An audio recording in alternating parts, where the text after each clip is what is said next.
Premièrement, je vais appeler mon Seigneur, mon Dieu. Prie mon Dieu. Premièrement, Seigneur Jésus, je te demande pardon pour tous mes manquements, pour tous mes péchés, pour toutes mes difficultés. Depuis que je suis venu sur ce monde, au milieu de ce monde de la naissance jusqu'à présent, Seigneur Jésus, je te demande pardon, que tu me laves, que tu me purifies et que tu me sanctifies. Seigneur, cette matinée, je voulais annoncer un petit témoignage et que ce témoignage, tout le monde peut l'écouter et entendre. Au nom de Jésus.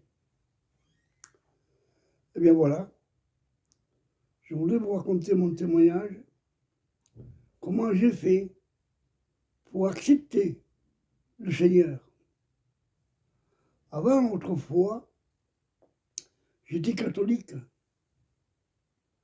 et de Toulouse, au Sainte-Marie de la Mer, j'allais pour faire des bougies, des cierges, et je croyais. Et puis un beau jour, j'avais toujours des amis, tout le monde m'aimait. J'étais bien vu de toutes les personnes qu'il y avait. Et puis un beau jour, il y avait un Espagnol, il y avait un Gitan, et il m'avait appelé, il me dit, Palais, j'ai dit, qu'est-ce que tu veux? Je voulais te demander, veux-tu venir avec moi? Moi j'ai répondu, où? Ici dimanche, il faut des baptêmes. Tu veux venir avec moi? Moi j'étais plutôt pour curiosité, pour voir ce qui se passait. Mais ça n'est pas possible, l'homme est possible à Dieu. Parce que moi j'étais catholique autrefois. Et un frère serviteur de Dieu qu'on appelle un serviteur de Dieu, on l'a appelé le frère Vicente. Celui qui avait ouvert l'œuvre de Toulouse, avec le frère Joseph Caravette qui l'amène, et puis il a laissé la place à notre frère. Et le dimanche, j'étais avec mon copain gitan, espagnol, et je me suis approché. Et il me dit, chez l'Espagnol, il disait, voilà, il y a des baptêmes. Il y a entre 8 ou 10 baptêmes. Si vous voulez vous engager avec Dieu pour que votre péché soit pardonné, vous serez lavé, vous serez purifié, vos péchés seront pardonnés et là vous pouvez devenir une nouvelle créature avec Dieu. Et celui qui veut lever la main, qui lève sa main. Sans savoir ni comment ni pourquoi, je ne connaissais pas Dieu. J'ai levé ma main, moi et ma compagne. Et quand on a passé par les jours du baptême, alors là, je suis gitan, c'est espagnol. Il me dit, Palais, j'ai dit, ce que tu veux. Tu viens avec moi? Où? Au bord de Garonne. Moi, qu'est-ce que tu vas faire à la Garonne? Mais viens, tu verras. Et j'ai été. Il y avait plein des arbres. Et là, il s'est mis, lui, à genoux. Quand lui s'est mis à genoux, moi aussi, je me suis mis à genoux, sans savoir ni pourquoi, ni comment, je ne savais pas. Un avait le doigt, avec un petit bâton. On faisait une croix devant nous. Et il me dit, il a prié. Une fois que lui a prié, moi aussi j'ai prié. Et une fois qu'on a fini de prier, il me dit, Palais, qu'est-ce que tu veux? Tu vas servir Dieu. Moi, je lui réponds non. Je ne peux pas servir Dieu, toi oui. Parce que toi, tu connais beaucoup. Et moi, je ne connais rien. Il me dit, tu verras, tu vas servir Dieu. Le frère Vicente était parti de camp de Genestou, il avait fait ouvert l'œuvre, il est parti là aussi. Et puis un beau jour, il me dit, Palais, qu'est-ce que tu veux? Il y a un salle évangélique, c'est les païens, les Européens. C'est pareil, le Dieu est le même. La prédication, c'est les mêmes. Tu veux venir avec moi? Moi, je réponds, non, je ne peux pas venir. Parce que j'ai ma compagne aussi. Il m'a répondu, écoute, moi, toi, ta femme et ma compagne, on va y aller ensemble. Les autres, ils ont des voitures, ils peuvent venir. J'ai dit d'accord. On a été, c'est une grande salle. Il était à étage. Alors moi, j'ai monté en haut avec les frères, avec les Espagnols. Et chacun de nous, après que le pasteur a prêché, lui, chacun de nous, on priait. Et moi aussi, j'ai prié comme eux. Quand l'église était finie, on a descendu les escaliers, moi et ma compagne et les Espagnols. Il y avait une femme que je ne connaissais pas, c'était la première fois. Il vient vers ma compagne et il lui dit, vous permettez, sœur, que j'embrasse votre mari? Cette femme est venue vers moi, il m'a embrassé, mais je me dis, qu'est-ce qui s'arrive maintenant? Il me dit, frère, vous voyez, vous m'avez guéri. Moi, j'ai dit non. Moi, je ne vous ai pas guéri. Mais s'il y en a un qui vous a guéri, c'est le Seigneur. Il me dit, frère, vous m'avez guéri. Il a commencé à marcher. Et moi, j'ai galopé derrière elle. Et je lui dis, ça, vous me dites que moi, je vous ai guéri. Moi, je ne vous ai pas guéri. Je vous répète, s'il y a un qui vous a guéri, c'est le Seigneur Jésus. Mais faites les radios, vous le verrez. Il m'a dit, frère, j'ai fait les radios et j'ai plus rien. Bon, je continuais toujours avec ce frère, prier. Je les à la maison, dans une baraque en bois, et on priait. Puis un beau jour, ces frères, ils sont partis. Quand ils sont partis, j'étais me trouver tout seul.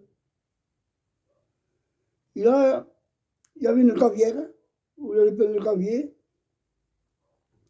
J'étais tout seul, et je priais Dieu.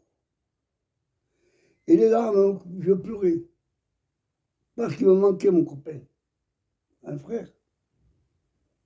Et un peu plus tard, il est venu l'hiver. Il gelait. Il faisait froid. De froid qu'il faisait, de ce temps-là, il y avait même du verglas sur les routes. Et il fallait que je prenne ma Sainte Seine. Et quand j'étais près de ma Sainte Seine, quand j'y allais, je tremblais. Je n'avais même pas de l'argent pour me mettre aux mains, pour m'acheter des gants. Je me mettais mes bas.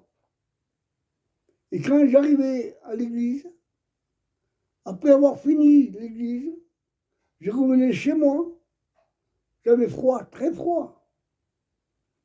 Et puis, sans me rendre compte, je me dis, je ne veux pas aller à l'église parce qu'il fait trop froid. Avec la mobilette, je vais tomber malade.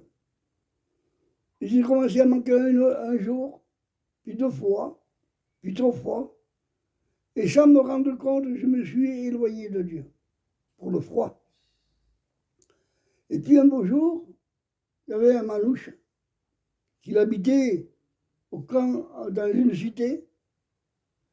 Et quand il était à la cité, on se connaissait les uns et les autres. De ma maison où j'habitais, où elle habitait, il y avait à peu près 150 mètres.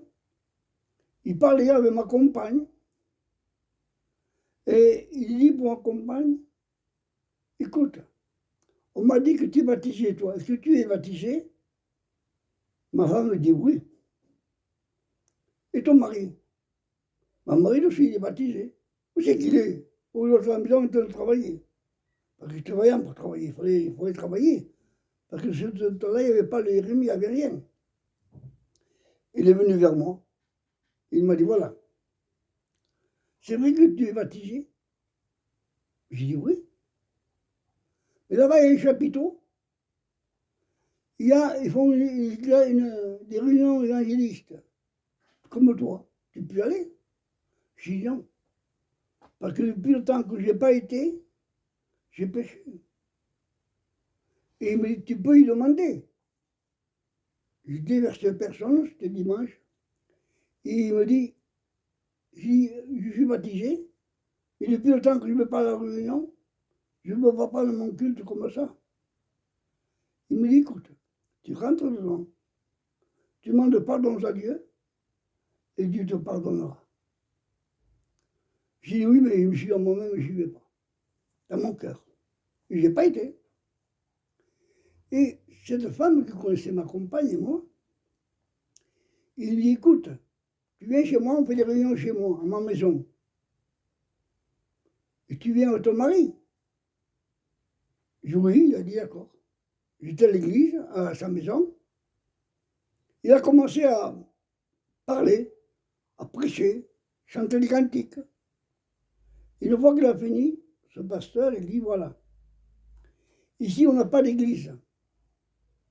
Si vous pouvez trouver une salle pour pouvoir faire des réunions, vous me le faites savoir. Il me dit pour moi, vous connaissez?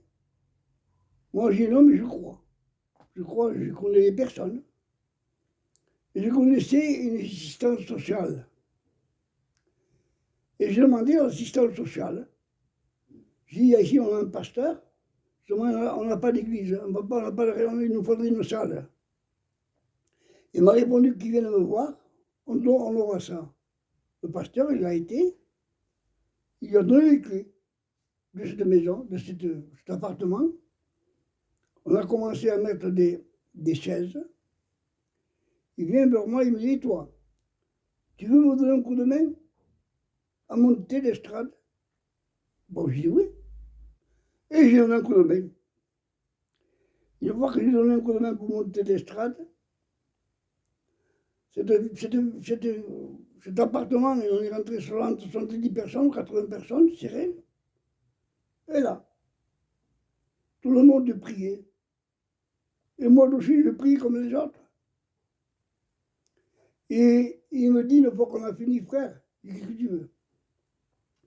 Et tu sais, il y a une évangélisation, ils vont évangéliser, ils font une grande émission. Mais si tu viendrais, tu te régalerais. Le Seigneur te bénirait. Je dis, ah bon, et où?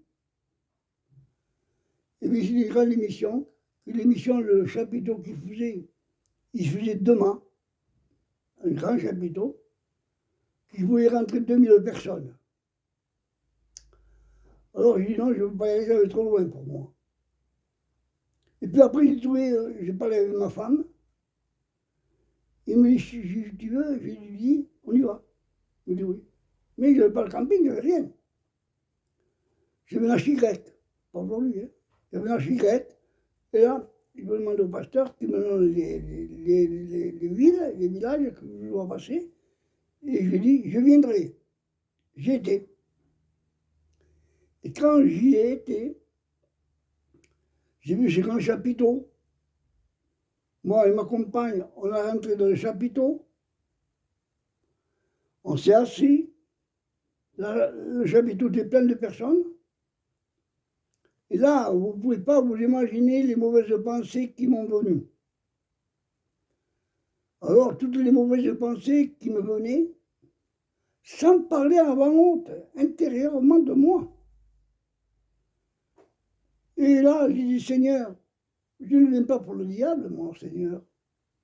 Si je viens pour toi. Seigneur, je voudrais tellement te servir. Il y a quelques mètres, 3 ou 4 mètres, il est passé une prophétie. Et cette prophétie a dit, toi que tu me demandes de me servir, lève-toi et sers-moi. Après la réunion, on sortait dehors. Le pasteur qui tenait l'église de Toulouse, enfin l'appartement qu'il avait, il me dit alors, tu t'es régalé? Je dis oui frère, c'était bien. Mais j'ai dit, c'est qu'il a parlé de la prophétie là. Oui. Eh bien, il a parlé pour moi parce que ça que j'ai demandé, je l'ai demandé moi.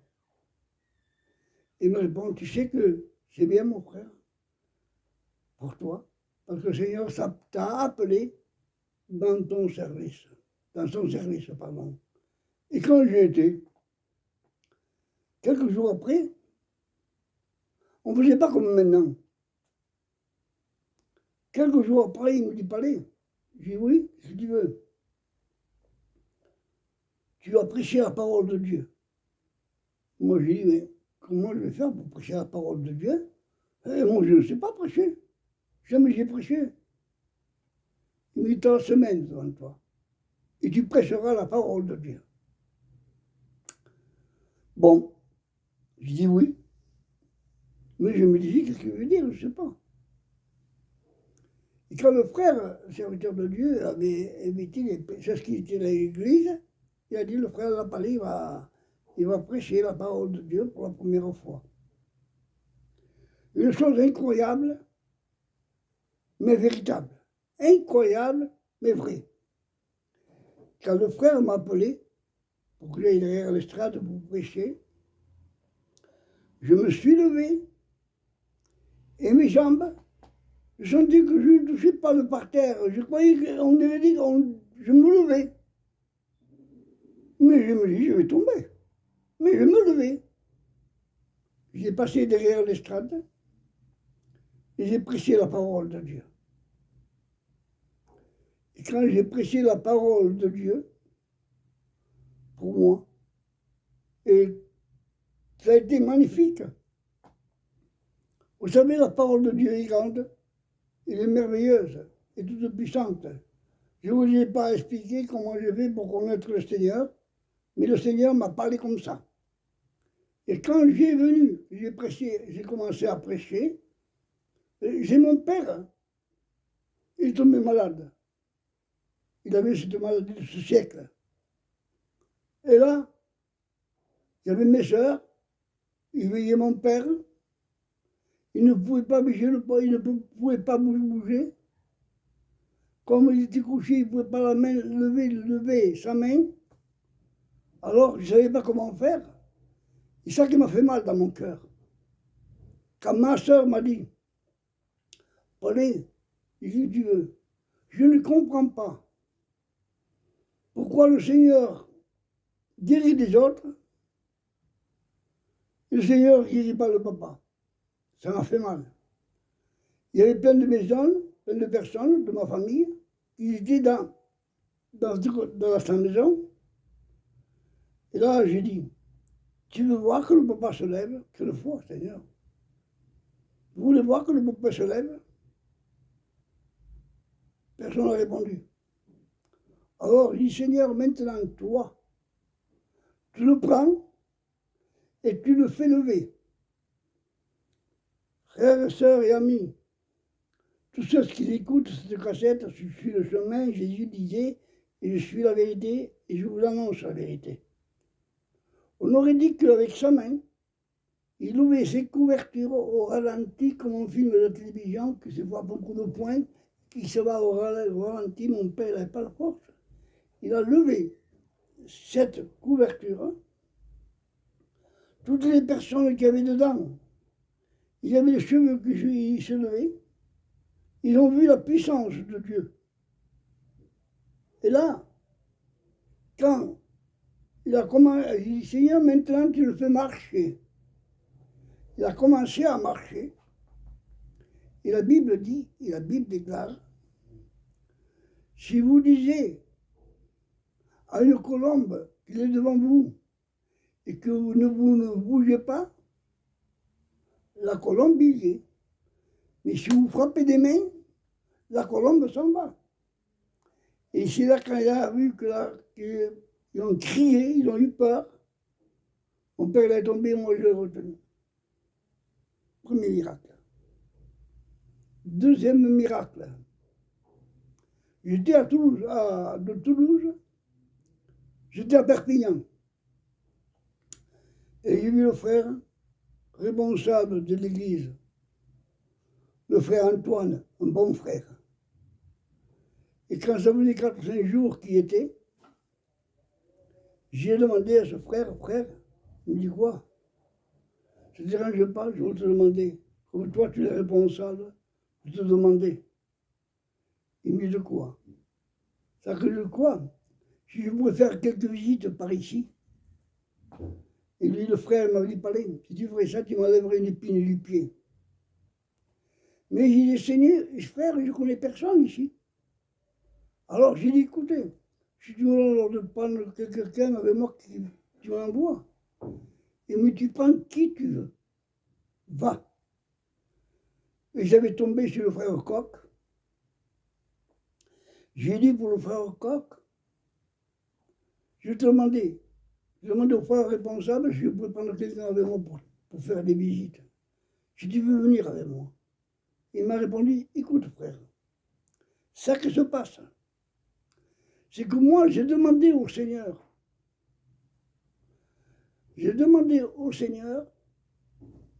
qui m'envoie un serviteur. Le Seigneur m'a répondu, je te donnerai un serviteur, c'est avec lui que tu travailleras. Et tu seras avec lui. Et il me dit, cette personne, il a dit que tu ne me connaissais pas et que maintenant tu me connais. Et j'ai travaillé avec ce frère. J'ai commencé à faire des visites parce que lui connaissait la maison que moi je ne connaissais pas. C'était des personnes qui ne connaissaient pas Dieu. J'ai frappé à la porte avec ce frère. Il m'a dit, voilà, je vous envoie un serviteur de Dieu de Perpignan, de Toulouse.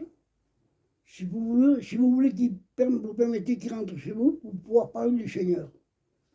Ils m'ont répondu qu'il rentre. Alors j'ai prié.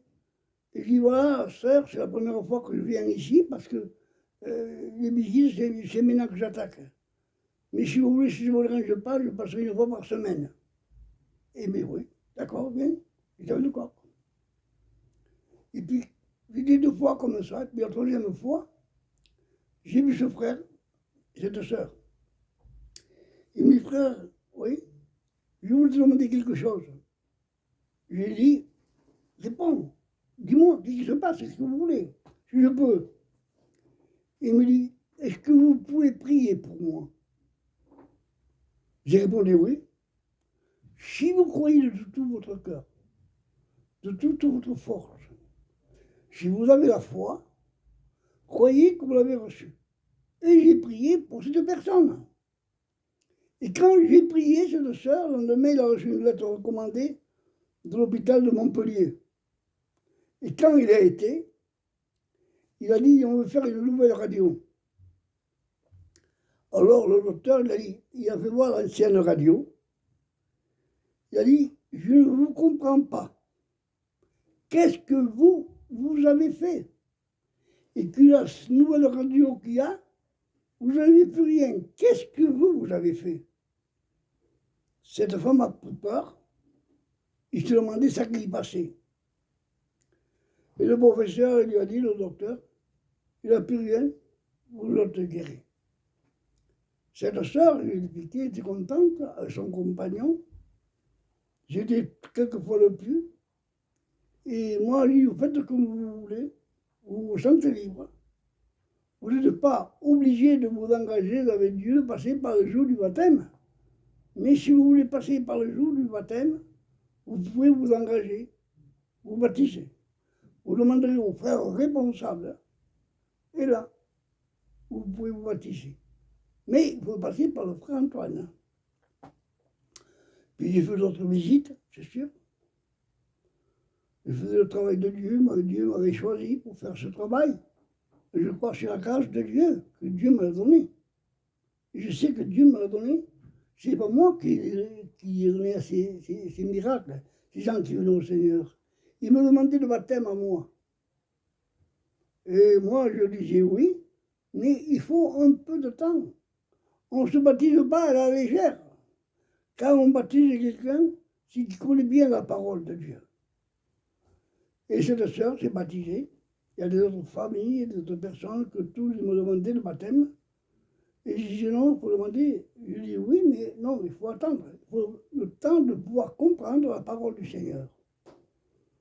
Et toutes ces personnes y venaient à la réunion. Il y avait des gens qui faisaient 5 ans qui ne venaient pas à la réunion.